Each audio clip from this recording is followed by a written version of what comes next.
गुरुर्ब्रह्मा गुरुर्विष्णुर् गुरुर्ब्रह्मा गुरुर्विष्णुर् गुरुर्देवो महेश्वरः गुरुर्देवो महेश्वरः गुरुसाक्षात् परब्रह्म गुरुर्साक्षात् परब्रह्म तस्मै श्री गुरवे नमः तस्मै श्री गुरवे नमः। ॐ नमो भगवते वासुदेवाय ॐ नमो भगवते वासुदेवाय ॐ नमो भगवते वासुदेवाय ॐ नमो भगवते वासुदेवाय ॐ नमो भगवते वासुदेवाय वासुदेवाय वासुदेवाय। प्रेम से बोलो श्री कृष्ण भगवान की जय, भोलेनाथ भंडारी की जय। एक बार बोल दो ना राधे राधे।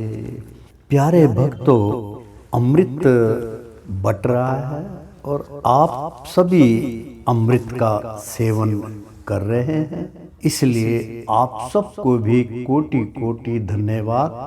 श्री हरि सचित्र श्री भागवत सुधा सागर सुख सागर भगवान वेद व्यास कृत श्रीमद् भागवत 12 स्कंदों की सरल हिंदी व्याख्या श्लोक सहित प्रस्तुत की जा रही है। आचार्य श्री राजेंद्र कुमार सूर्यवंशी भगवान श्री कृष्ण के चरणों की धूल उनके शिष्य उनके मुख द्वारा इस अमृत को बांटा जा रहा है, तो कृपा अमृत पान कीजिए।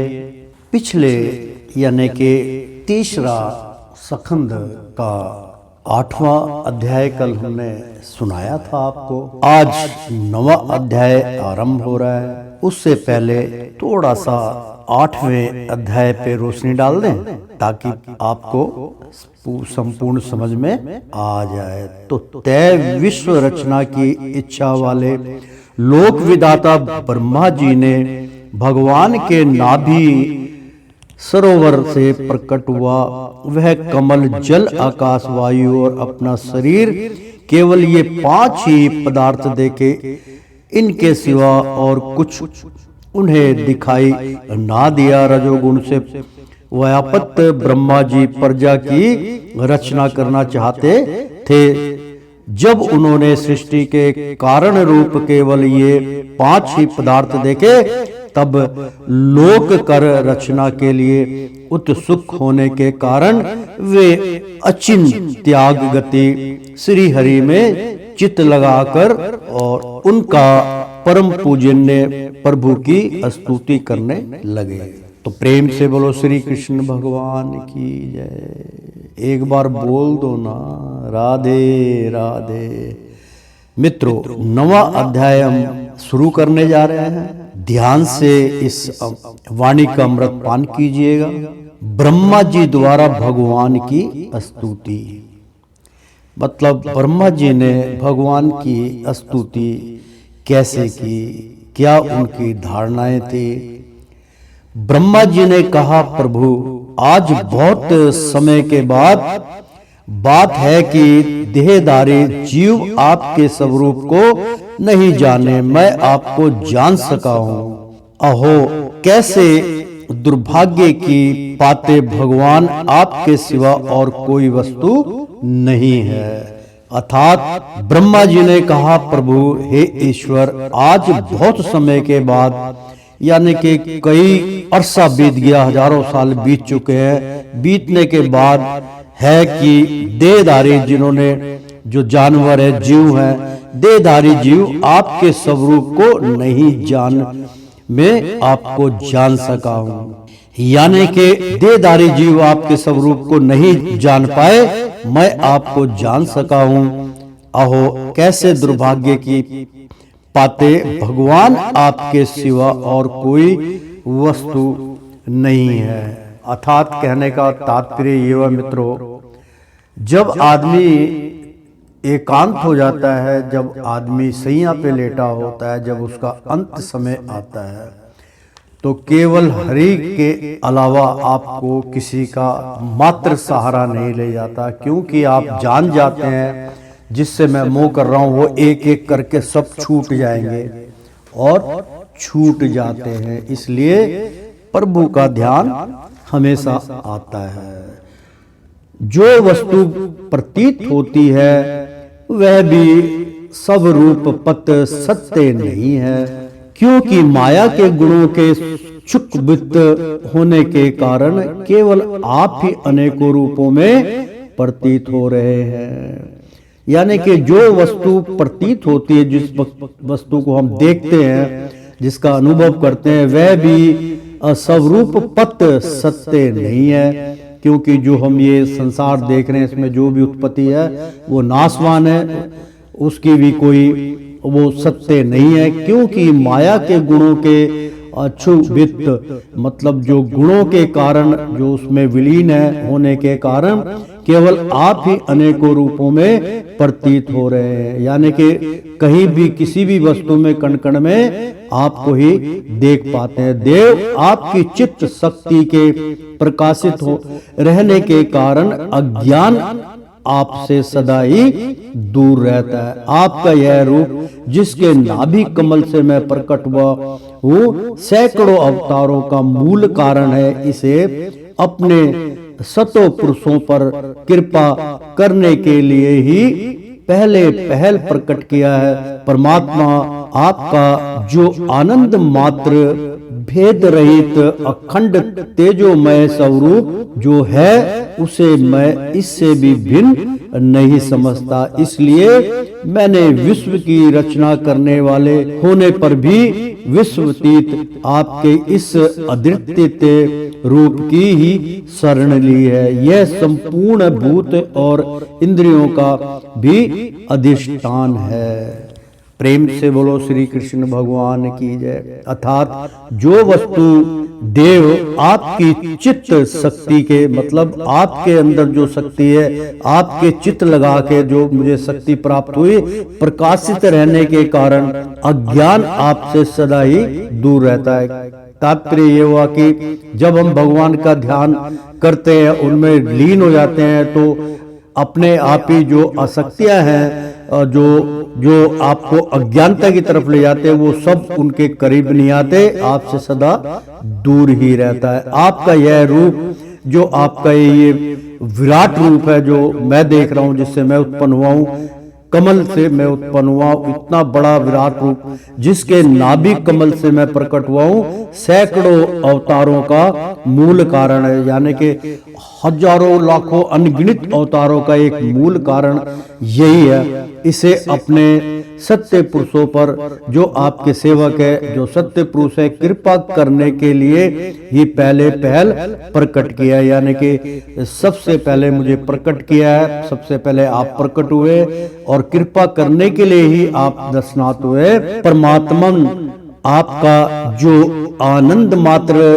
वेद रहित अखंड तेजमय स्वरूप है, उसे मैं इससे भिन्न नहीं समझता। जो आपका रूप है वो भी ऐसा ही है जो बहुत तीव्र गति से प्रकाश फैलाता है। इसलिए मैंने विश्व की रचना करने वाले होने पर भी विश्वतीत आपके इस अद्वितीय रूप की ही शरण ली है। मैंने भी आपका विश्वातीत यानी कि आप पे विश्वास करके आपके इस अद्वितीय मतलब जो अदृश्य रूप सब रूप की शरण ली है, क्योंकि मैं जानता था कि मैं आपका चित्त अपने चित्त से मिलाऊंगा तो मुझे वो दर्शन अवश्य होंगे। यही संपूर्ण भूत और इंद्रियों का भी अधिष्ठान है। यानी कि वही स्थान संपूर्ण भूत और इंद्रियों का है जो आप है, बस वही सब कुछ है।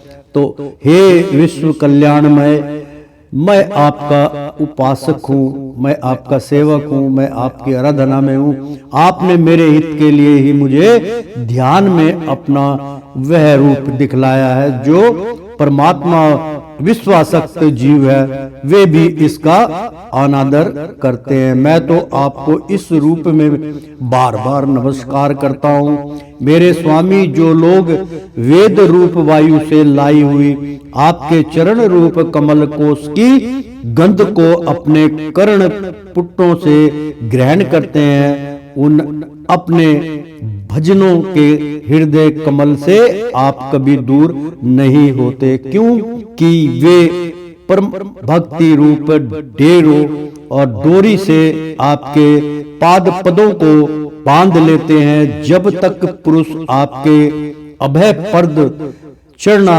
विंद्रों का आश्रय नहीं लेता, तभी तक उसे धन, घर और बंधुजनों के कारण प्राप्त होने वाले भय, शोक, लालसा, दीनता और अत्यंत लोभ आदि सताते हैं, और तभी तक उसे मैं मेरेपन का दुराग्रह रहता है, जो दुख का एकमात्र कारण है।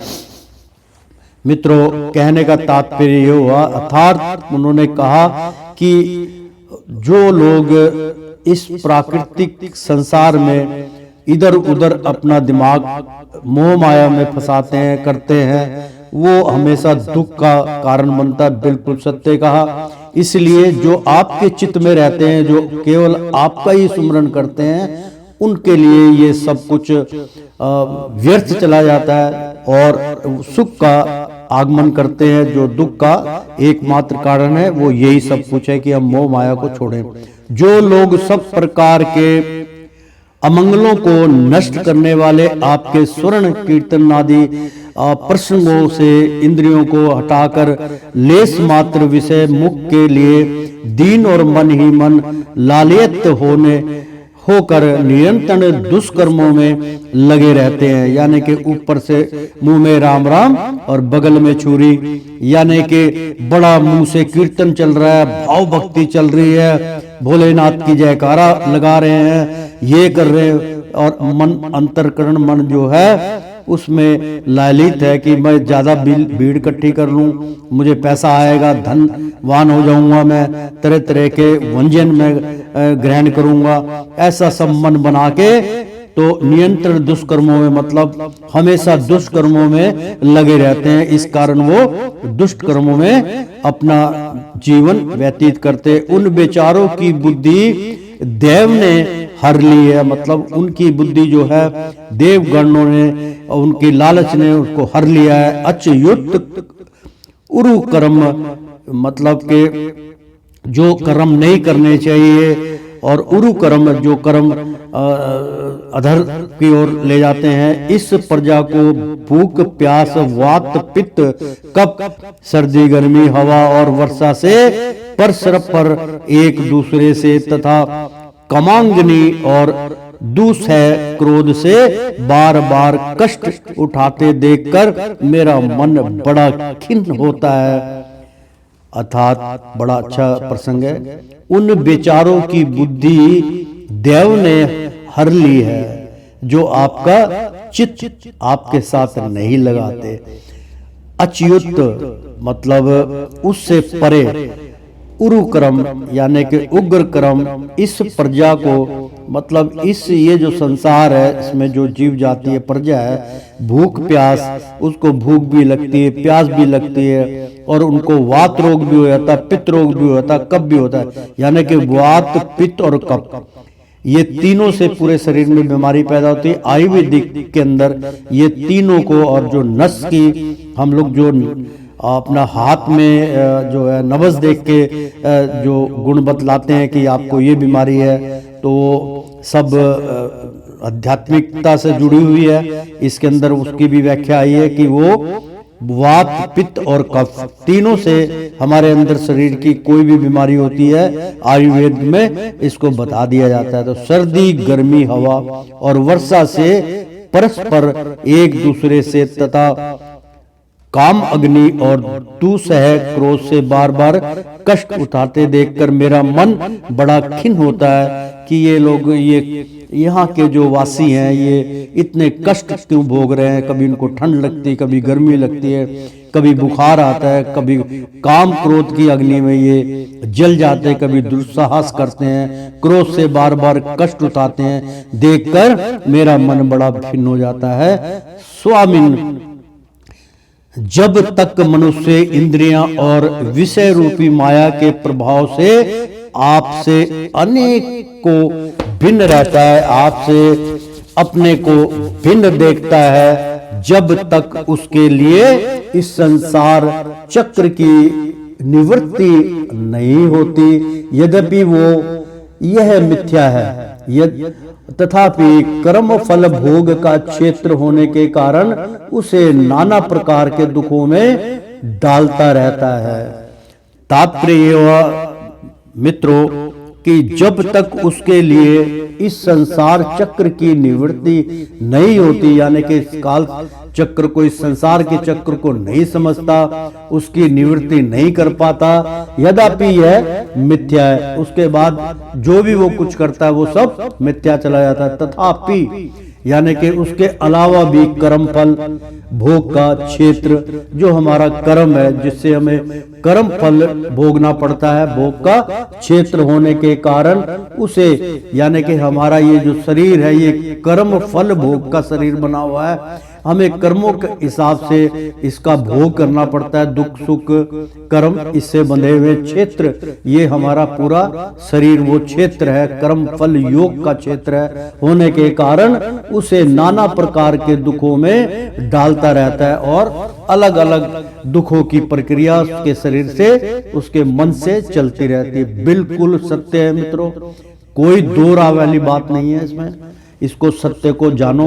देव औरों की तो बात ही क्या, जो साक्षात मुनि है, वे भी यदि आपके कथा प्रसंग से विमुख रहते हैं तो उन्हें संसार में फंसना पड़ता है। वे दिन में अनेक प्रकार के व्यापारों के कारण विक्षिप्त रहते हैं, रात्रि में निद्रा में अचेत पड़े रहते हैं। उस समय भी तरह तरह के मनोरथों के कारण क्षण क्षण में उनकी निद्रा टूटती रहती है तथा देववश उनकी अर्थ सिद्धि के सब उद्योग भी विफल होते रहते हैं। जैसे इसका उदाहरण मित्रों, इसका मैं उदाहरण क्या दूं, इसका मैं उच्चारण क्या बतलाऊं, मैं ही इसमें शामिल हूं।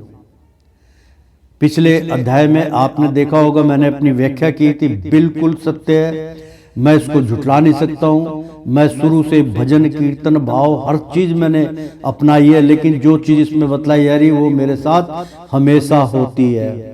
और वो देखो, वही प्रसंग आज फिर सामने आ गया है।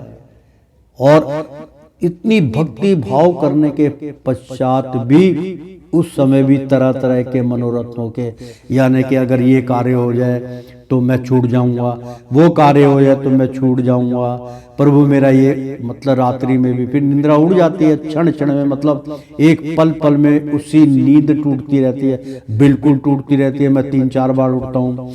तथा देववश उनकी आर्थिक सिद्धि के सब उद्योग, यानी कि देववश मतलब जो देवता गण है उनके वश में होने के पश्चात भी उनकी आर्थिक सिद्धि, जो वो आर्थिक सिद्धि के सब उद्योग जो वो चाहते हैं वो भी विफल होते रहते हैं। जो वो सिद्ध करना चाहते हैं कार्य में सफलता प्राप्त नहीं होती और वो विफल होती जाती है। नाथ, आपका मार्ग केवल गुण स्वर्ण से ही जाना जा सकता है। आप निश्चय ही मनुष्य के भक्ति योग के द्वारा परिशुद्ध हुए हृदय कमल में निवास करते हैं। बिल्कुल सत्य है, आत्मा स्वरूप है, कृपा भी करते हैं। केवल सतोगुण के द्वारा ही उनका स्मरण करने से, आपकी आराधना करने से ही आपको हम जान सकते, अन्यथा आपको संसार में कोई नहीं जानेगा।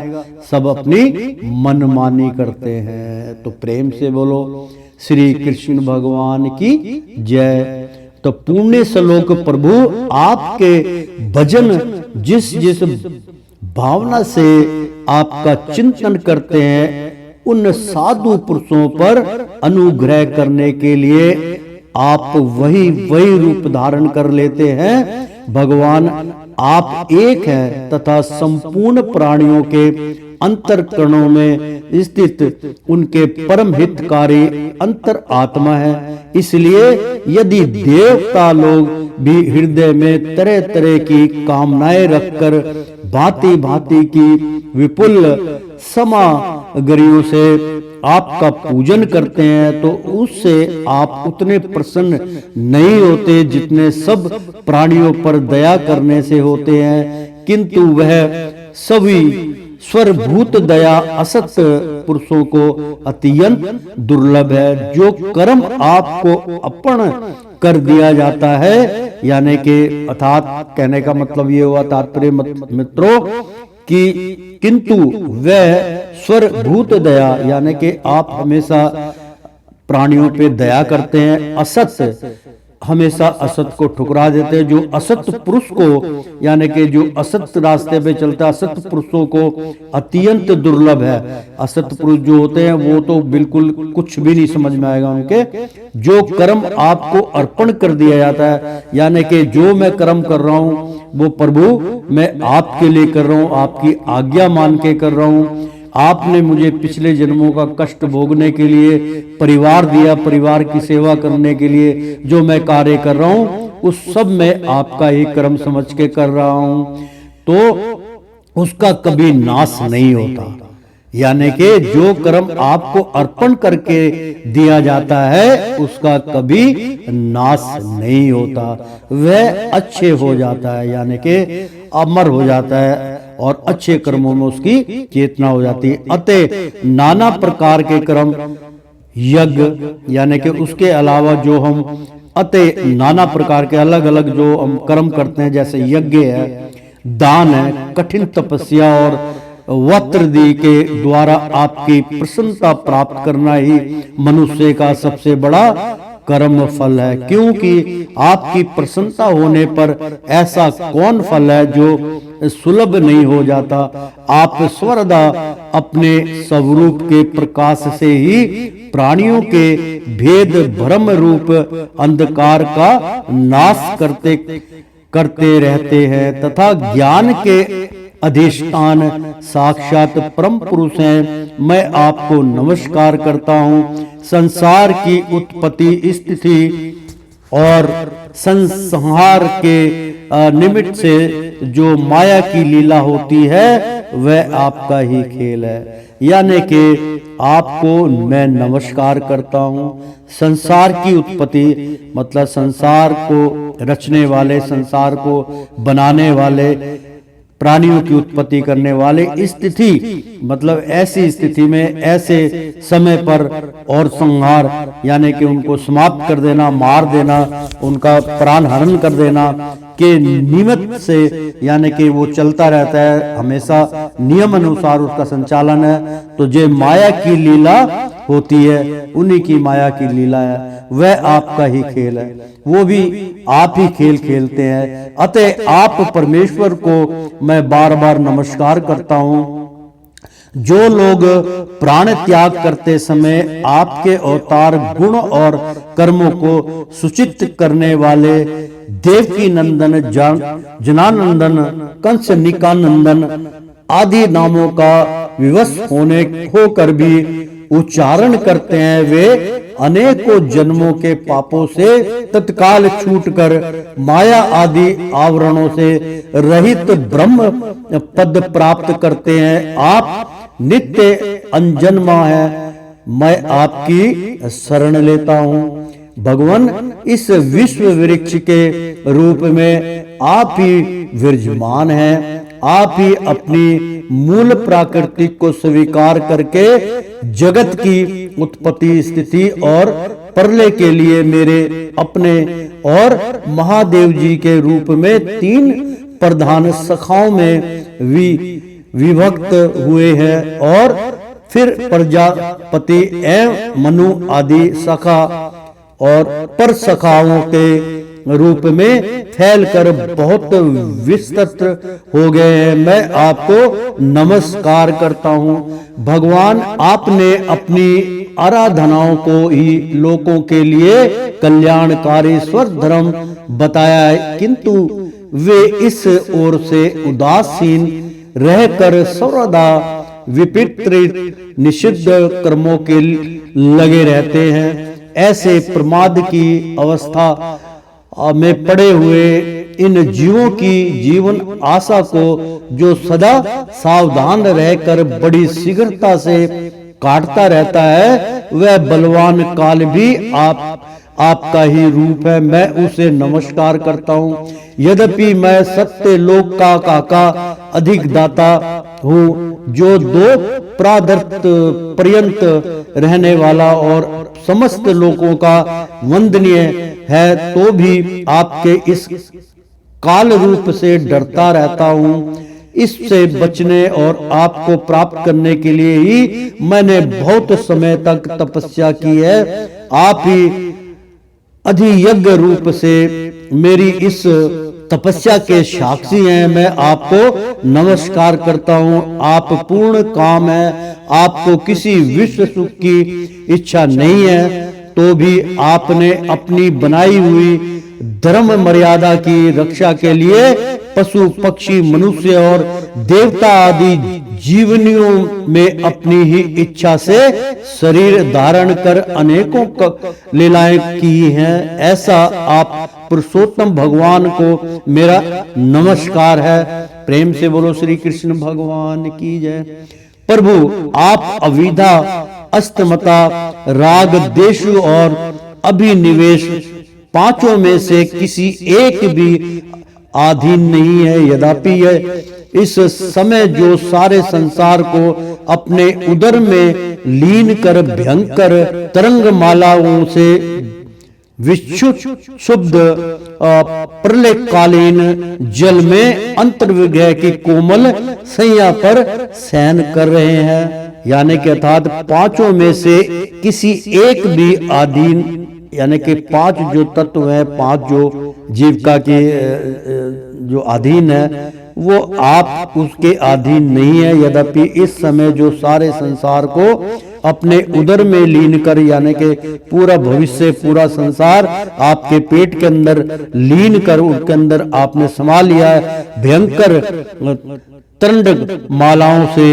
विक्षुब्ध प्रलयकालीन जल में, यानी कि जिसका कोई अंत नहीं, जल में अनंत विग्रह की कोमल सैया पर शयन करते रहते हैं, बैठते हैं, उठते हैं, सोते हैं। वह पूर्व कल्प की कर्म परंपरा से समित्र हुए जीवों को विश्राम देने के लिए ही है। आपके नाभि कमल रूप भवन से मेरा जन्म हुआ है। यह संपूर्ण विश्व आपके उदर में समाया हुआ है। आपकी कृपा से ही मैं त्रिलोकी की रचना रूप उपकार में परवक्त हुआ हूँ। इन समय योग निद्रा या अंत में जाने के कारण आपके नेत्र कमल विकासित हो रहे हैं। आपको मेरा नमस्कार है। आप संपूर्ण जगत के एकमात्र सुहृद और आत्मा है तथा शरणागतों पर कृपा करने वाले हैं। अतः अपने जिस ज्ञान और ऐश्वर्य से आप विश्व को आनंदित करते हैं, उसी से मेरी बुद्धि को भी युक्त करें, जिससे मैं पूर्व कल्प के समान इस समय भी जगत की रचना कर सकूं। आप भगत वाचका कल्प तरु है। अपनी शक्ति लक्ष्मी जी के सहित अनेकों गुणावतार लेकर आप जो जो अद्भुत कर्म करेंगे, मेरा यह जगत की रचना करने का उद्यम भी उसी में से एक है। अतः इसे रचते समय आप मेरा चित्त को प्रेरित करें, शक्ति प्रदान करें, जिससे मैं सृष्टि रचना विषयक अभिमान रूप मल से दूर रह सकूं। प्रभु, इस प्रलयकालीन जल में शयन करते हुए आप अनंत शक्ति परम पुरुष के नाभि कमल से मेरा प्रादुर्भाव हुआ है और मैं हूँ भी आपकी ही विज्ञान शक्ति। अतः इस जगत के विचित्र रूप का विस्तार करते समय आपकी कृपा से मेरी वेद रूप वाणी का उच्चारण लुप्त ना हो। आप अपार करुणा में पुराण पुरुष हैं। आप परम प्रेममयी मुस्कान के सहित अपने नेत्र कमल खोलिए और शेष सैया से उठकर विश्व के उद्रव को के लिए अपनी सुमधुर वाणी से मेरा विषाद दूर कीजिए। श्री मैत्री जी कहते हैं, विदुर जी इस प्रकार तप विधा और समाधि के द्वारा अपने उत्पत्ति स्थान श्री भगवान को देखकर तथा अपने मन और वाणी की शक्ति के अनुसार उनकी स्तुति कर ब्रह्मा जी थके से होकर मौन हो गए। श्री मधुसूदन भगवान ने देखा कि ब्रह्मा जी इस परले जल राशि में बहुत घबराए हुए तथा लोक करणचर यानी के लोक कर्चना के विषय में कोई निश्चित विचार होने के कारण उनका चित्त बहुत खिन्न है तथा उनके अभिप्राय को जानकर वे अपनी गंभीर वाणी से उनका खेद शांत करने हुए कहने लगे। श्री भगवान ने कहा, यानी कि हरि उवाच, ध्यान से सुनिए। भगवान ने कहा, वेद गर्भ, यानी कि जो वेद है वो गर्भ से उत्पन्न हुए। वेद गर्भ तुम विषाद के वशीभूत हो, आलस्य ना करो, सृष्टि रचना के उद्यम में तत्पर हो जाओ। तुम मुझसे जो कुछ चाहते हो उसे तो मैं पहले ही कर चुका हूं। अर्थात भगवान ने कहा, वेद गर्भ यानी कि आप ब्रह्मा जी आप ही गर्भ यानी कि आप ही वेद है, आप ही संपूर्ण वेद है, आप ही के अंदर वो सारे ज्ञान छिपे हुए हैं। वेद गर्भ यानी कि उदर के अंदर आप ही थे, आप गर्भ है। और तुम विषाद यानी कि चिंता मत करो, इसके विषय में मत पढ़ो के वशीभूत हो। आप उनके मतलब विषाद के वशीभूत, अपने आलस और अपना विचारों को थकान और दिमाग को घुमा लेना, यार ये कार्य पूरा नहीं हो रहा है। मेरे मन में भी ऐसा विचार आता है कई बारी कि तुम विषाद के वशीभूत हो, आलस से ना करो, आप आलस मत करो, सृष्टि की रचना के उद्यम में तत्पर हो जाओ। यानी कि मैंने तो ये कार्य करना ही अटूट और विश्वास के साथ उस कार्य को शुरू करो। तुम मुझसे जो कुछ चाहते हो उसे तो मैं पहले ही कर चुका हूं। तुम एक बार फिर तप करो और भागवत ज्ञान का अनुष्ठान करो। उनके द्वारा तुम सब लोगों को स्पष्टतया अपने अंतःकरण में देखोगे। फिर भक्ति युक्त और समाहित चित्त होकर तुम संपूर्ण लोक और अपने में मुझको व्यापक कर देखोगे तथा मुझ में संपूर्ण लोक और अपने आप को देखोगे। जिस समय जीव काष्ठ में व्यापक अग्नि के समान समस्त भूतों में मुझे ही स्थित देखता है, उसी समय वह अपने ज्ञान अज्ञान रूप मल से मुक्त हो जाता है। तब वह अपने को भूत इंद्रिय गुण और अंतकरण से रहित तथा सब रूप पद मुझसे अभिन्न देखता है। तब मोक्ष पद प्राप्त कर लेता है। ब्रह्मा जी नाना प्रकार के कर्म संस्कारों के अनुसार अनेक प्रकार की जीव सृष्टि को रचने की इच्छा होने पर भी तुम्हारा चित्त मोहित नहीं होता। यह मेरी अतस्य कृपा का ही फल है। तुम सबसे पहले मंत्र दृष्टा हो। प्रजा उत्पन्न करते समय भी तुम्हारा मन मुझ में ही लगा रहता है। इसी से पाप में रजोगुण तुमको बांध नहीं पाता। तुम मुझे भूत इंद्रियां गुण और अंतरकरण से रहित समझते हो। इससे जान पड़ता है कि यद्यपि देहधारी जीवों को मेरा ज्ञान होना बहुत कठिन है, तथापि तुमने मुझे जान लिया है। मेरा आश्चर्य कोई है या नहीं, इससे संदेह से तुम कमल नाल के द्वारा जल में उसका मूल खोज रहे थे, सो मैंने तुम्हें अपना यह स्वरूप अंतःकरण में ही दिखलाया है।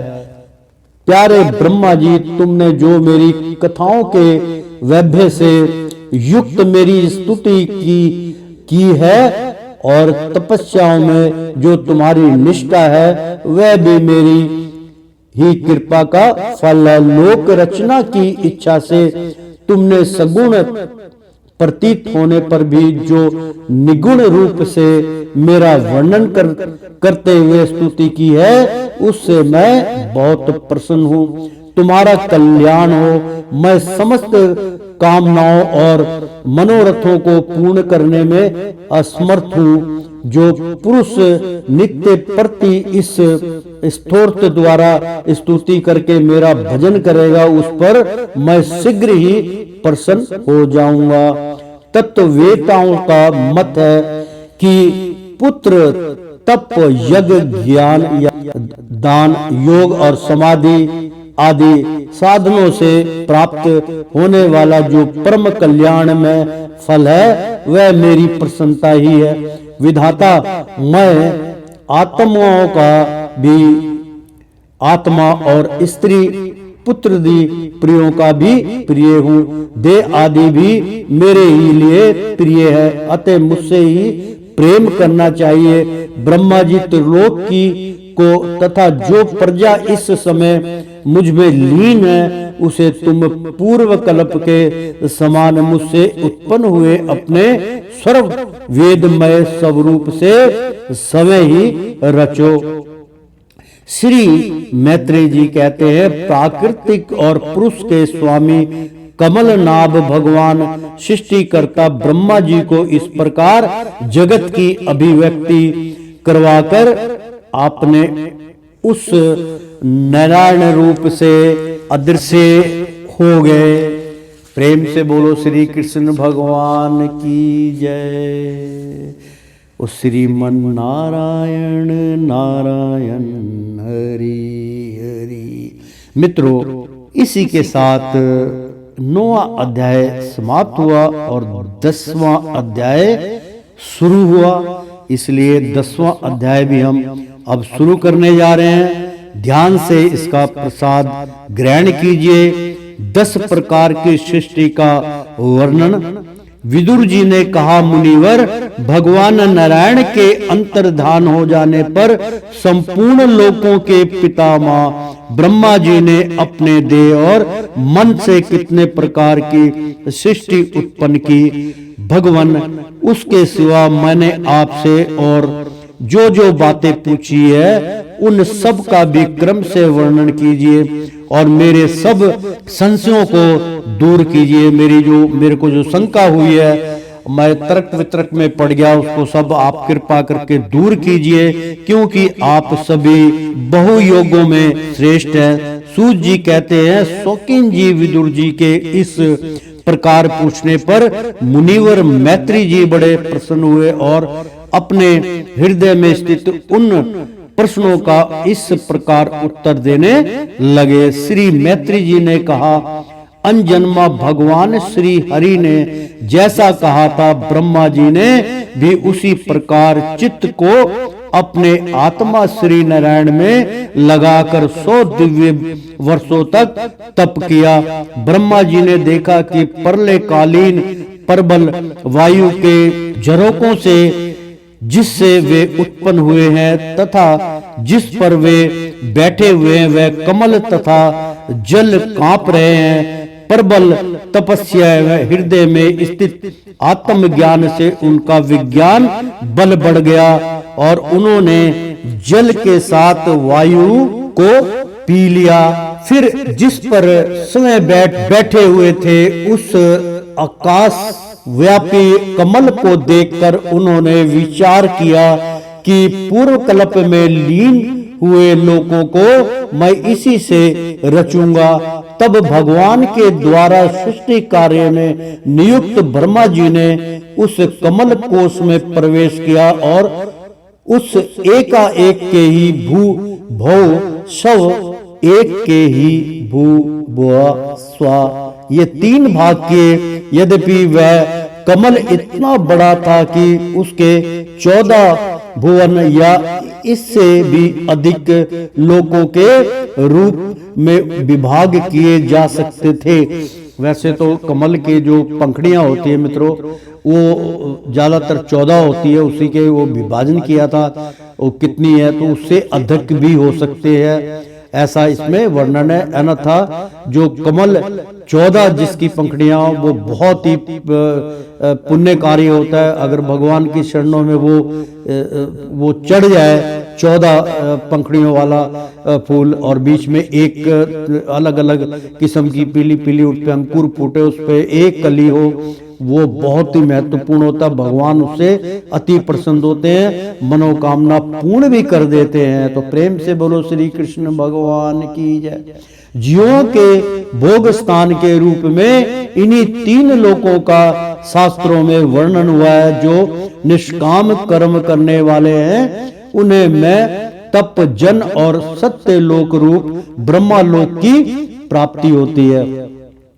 विदुर जी ने कहा, ब्राह्मण आपने अद्भुत कर्मा विश्व रूप हरि श्री हरि की जिस काल नामक शक्ति की बात कही थी, प्रभु उसका कृपया विस्तार पूर्वक वर्णन कीजिए। श्री मैत्री जी ने कहा, विषयों का रूपांतर बदलना ही कला का आकार है। स्वयं तो वह निर्विशेष अनादि और अनंत है। उसी को निमित्त बनाकर भगवान खेल खेल में अपने आप को इस सृष्टि के रूप में प्रकट कर देते हैं। पहले यह सारा विश्व भगवान की माया से लीन होकर ब्रह्मा रूप से स्थित था। उसी को अव्यक्त मूर्ति काल के द्वारा भगवान ने पुण्य पृथक रूप से प्रकट किया है। यह जगत जैसा अब है वैसा ही पहले था और भविष्य में भी वैसा ही रहेगा। इसकी सृष्टि 9 प्रकार की होती है तथा प्राकृत वैकृत भेद से एक 10वीं सृष्टि और भी है और उसका प्रलय काल द्रव्य तथा गुणों के द्वारा 3 प्रकार से होता है। अब पहले में 10 प्रकार की सृष्टि का वर्णन करता हूँ। पहली सृष्टि महत्त्व की है, भगवान की प्रेरणा से सत्यवादी गुणों में विस्मता होने ही इसका स्वरूप है। दूसरी सृष्टि अहंकार की है, जिससे पृथ्वी आदि पंचभूत एवं ज्ञान इंद्रियों और कर्म इंद्रियों की उत्पत्ति होती है। बहुत अच्छा प्रसंग है मित्रों कि भगवान बतला रहे हैं कि किस प्रकार से लोगों की उत्पत्ति होती है। दूसरी बताया उन्होंने सृष्टि अहंकारी है, यानी कि अहंकारी बहुत खतरनाक जो है वो लोक है हमारे अंदर, जिससे पृथ्वी आदि पंचभूत है, यानी कि पृथ्वी का उसी से आविष्कार हुआ है। पंचभूत जो हमारा शरीर है एवं ज्ञान इंद्रियां जो हैं और कर्म इंद्रियों की उत्पत्ति होती है, उसी से उसकी उत्पत्ति होती है, अहंकार सब रूप। तो तीसरा सृष्टि भूत सर्ग है, जिसमें पंच महाभूतों को उत्पन्न करने वाला तन मात्र वर्ग रहता है। चौथी सृष्टि इंद्रियों की है, यह ज्ञान और क्रिया शक्ति से संपन्न होती है। पांचवी सृष्टि सतित्व अहंकार से उत्पन्न हुआ इंद्रियां त्रिष्ठा देवताओं की है। मन भी इसी सृष्टि के अंतर्गत है, यानी कि मन इसके अधीन है। छठी सृष्टि अविधाकी है, इसमें तमिंत्र सत्र अंध तामिक मिश्र तम यानी कि तमोगुण मोह और महामोह, ये 5 गांठें हैं। यह जीव की बुद्धि का आवरण और विक्षेप करने वाली है। ये 6 प्रकार सृष्टियां हैं। अब वैकृत सृष्टियों का भी विवरण सुनिए।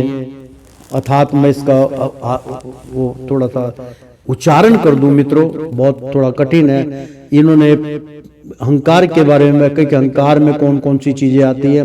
अहंकार वो नहीं किसी के ऊपर हम अहंकार भी अंतर, यानी कि जब आप संपूर्ण हो जाते तो भगवान आपको अहंकार का एक गेंद देता, उसके वशीभूत होकर आप सारी रचना करते हैं। पंचभूत एवं ज्ञान इंद्रियां, यानी कि हमारे शरीर में जो ज्ञान इंद्रियां हैं 5 हैं और कर्म इंद्रियां जो है वो भी 5 है, उनकी उत्पत्ति होती है, उसी से उसकी उत्पत्ति होती है। तीसरी सृष्टि भूत और सर्ग है, यानी कि तीसरी सृष्टि जो है, जो मतलब तीसरा संसार है हमारे अंदर, तो वो है भूत सर्ग, यानी कि सूक्ष्म मान लीजिए, जिसमें पंच महाभूतों को उत्पन्न करने वाला तंत्र मात्र वर्ग रहता है, यानी कि हमारे अंदर वो शक्तियां पंच महाभूतों की मतलब सूक्ष्मों की उत्पत्ति करता है। चौथी सृष्टि इंद्रियों की, यानी कि जो बाकी की इंद्रियां हैं, इंद्रियां होती, चौथी सृष्टि वो है इंद्रियों की। जो उसके अलावा जो इंद्रियां हैं, मतलब ज्ञान इंद्रिया और कर्म इंद्रिया के अलावा जितनी इंद्रियां हैं 350 पता नहीं कितनी है, यह ज्ञान और क्रिया शक्ति से संपन्न होती है, यानी कि इसी से यह ज्ञान और क्रिया शक्ति जो हम कर्म करते हैं उसी से अनता उत्पन्न होती है। मतलब ज्ञान जो है, जैसे ज्ञान इंद्रिया है कि हम आंखें मूंद लेते हैं फिर आंखें खोल लेते हैं तो हमें पूरी सृष्टि नजर आती है, वो ज्ञान इंद्रियां उसी के बस में चलती है, तो उत्पन्न हुए इंद्रियां उसी से संपन्न होती हैं। पांचवी सृष्टि सतित्व अहंकार से उत्पन्न हुई इंद्रियां दिष्टता देवताओं की है, उससे मतलब सतोगुण की उत्पत्ति होती है। मन भी इसी सृष्टि के अंतर्गत है, मन भी इसी में देवताओं में और कभी तीनों गुणों के अंदर विलीन रहता है। छठी सृष्टि अविधाकी है, अविधाकी का मतलब स्वयं आपके अंदर ही विद्यमान रहती है। इसमें तमिन सत्र, यानी कि तमिन सत्र मतलब आपके विचार बदलने, ऊपर होने, अंदर होने। अंतरतामिस्त्र, यानी कि अंधतामिस्त्र, यानी कि अंधकार में तमोगुनी जो उत्पत्ति होती है। मोह और महामोया, यानी कि महामोह, इसी में कि भाई मैंने कुछ भी होता है मैं इसको प्राप्त करूंगा, मोह में फंस जाता है। ये 5 गांठें हैं जो आदमी को काटनी चाहिए। यह जीवों की बुद्धि का आवरण और विक्षेप करने वाली है। ये 6 प्राकृत सृष्टियां हैं। अब वैकृत सृष्टियों का भी विवरण सुनो। जो भगवान अपना चिंतन करने वालों के समस्त दुखों को हर लेते हैं, यह सारी लीला उन्हीं श्री हरि के वे ही ब्रह्मा के रूप में रजोगुण को स्वीकार करके जगत की रचना करते हैं। 6 प्रकार की प्राकृत सृष्टियों के बाद 7वीं प्रधान वैकृत सृष्टि इन 6 प्रकार के स्थावर वृक्षों की होती है। यानी कि मित्रों रजोगुण की बात बतलाई है, ये सृष्टि भी रजोगुण में आती है, इसकी रचना भी रजोगुण में आती है। यदि आप कोई बहुत अच्छा मकान बनाना चाहते हैं, जगह खरीदना चाहते हैं, वृक्ष लगाना चाहते हैं, बगिया बनाना चाहते हैं, आगमन करना चाहते हैं, वो सब प्रवृत्ति आपके अंदर रजोगुण से ही उत्पत्ति होती है। रजोगुण के बगैर तामसी गुणों से जो है तालमेल तीनों गुणों का अलग अलग है, उससे आप कुछ नहीं बना पाएंगे, सिवा बर्बादी का कगार है। इसलिए रजोगुण से सब कुछ प्राप्ति होती है, तो रजोगुण को स्वीकार करके जगत की रचना करते हैं। 6 प्रकार की प्राकृत सृष्टियों के बाद 7वीं प्रधान वैकृत सृष्टि इन 6 प्रकार के स्थावर वृक्षों की होती है, यानी कि उनसे भिन्न होती है। वनस्पति, औषधि, लता, तव कस्तार, विरुद्ध और द्रुम, इनका संचार नीचे जड़ से ऊपर की ओर होता है। इनमें प्राय ज्ञान शक्ति प्रकट नहीं रहती, ये भीतर ही भीतर केवल स्पर्श का अनुभव करते हैं तथा इनमें से प्रत्येक में कोई विशेष गुण रहता है। 8वीं सृष्टि त्रिएक योनियों पशु पक्षियों की है, वह 28 प्रकार की मानी जाती है। इनमें काल का ज्ञान नहीं होता, तमोगुण की अधिकता के कारण ये केवल खाना पीना, मैथुन करना, सोना आदि ही जानते हैं। उन्हें सूंघने मात्र से वस्तुओं का ज्ञान हो जाता है। इसके हृदय में विचार शक्ति या दूरदर्शिता नहीं होती। साधु श्रेय इन त्रिक्रमों में गौ, बकरा, भैंसा, कृष्ण, मृग, सुअर, नील गाय, रून नाम का मृग, भेड़ और ऊंट ये दिष्वक होने वाले होते हैं, दो खुलने वाले पशु कहलाते हैं। और बड़ा कठिन है। अर्थात साधु श्रेष्ठ मतलब जो साधु होते हैं, जो संत होते हैं, इन त्रिकों यानी कि ऐसे 3 क्रम है जो जिससे वो बंधे रहते। त्रिकों में गौ माता आती है, बकरा भी आता है जिसकी बलि दी जाती है, और भैंसा आता है उसकी भी बलि दी जाती है। कृष्ण मृग यानी कृष्ण जो है मृग के द्वारा उनकी मतलब तालु में जो है कृष्ण मृग यानी कि कृष्ण मृग के साथ उनकी गणना की गई है, क्योंकि मृग को देख के उसने कि ये आंखें चमक रही है तो भगवान श्री कृष्ण के पैर में पद्म था, तो मृग समझ के उनको धनुष मारा था, इसलिए इनकी व्याख्या की। सुअर यानी कि वो भी धारण किया था, भगवान ने रूप धारण किया था।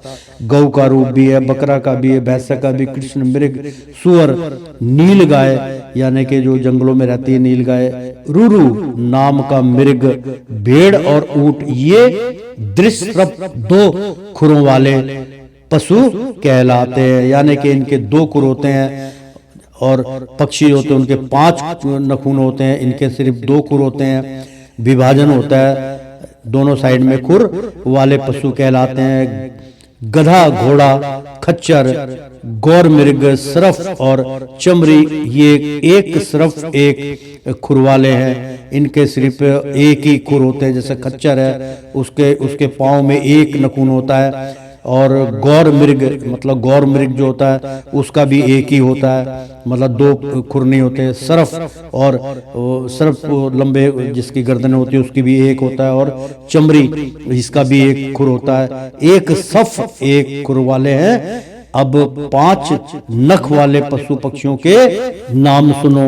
कुत्ता, गीदड़, भेड़िया, बाघ, बिलाव, खरगोश, साई, सिंह, बंदर, हाथी, कछुआ, गो और मगर आदि पशु हैं। कंक, बगुला, गिद्ध, बटेर, बाज, भास, भल्लूक, मोर, हंस, सारस, चकवा, कौवा और उल्लू और उड़ने वाले जीव पक्षी कहलाते हैं। विदुर जी, नवी सृष्टि मनुष्य की है, यह एक ही प्रकार की है। इसके आहार का प्रभाव ऊपर मुंह से नीचे की ओर होता है। मनुष्य रजोगुण प्रधान, कर्म प्रयाण और दुख रूप विषयों में ही सुख मानने वाला होता है। सतावर पशु, पक्षी और मनुष्य ये तीनों प्रकार की सृष्टियां तथा आगे कहा जाने वाला देव सर्ग वैकृत सृष्टि है, तथा जो महत्व द्वीव रूप वैकृक देव सग्र है उसकी गणना पहले प्राकृतिक सृष्टि में की जा चुकी है। यानी कि अर्थात स्थावर पशु, पक्षी और मनुष्य यानी कि पशु, पक्षी और मनुष्य ये तीनों प्रकार की सृष्टियां मतलब जो हमारे साथ चलती हैं, पशु है, पक्षी और मनुष्य,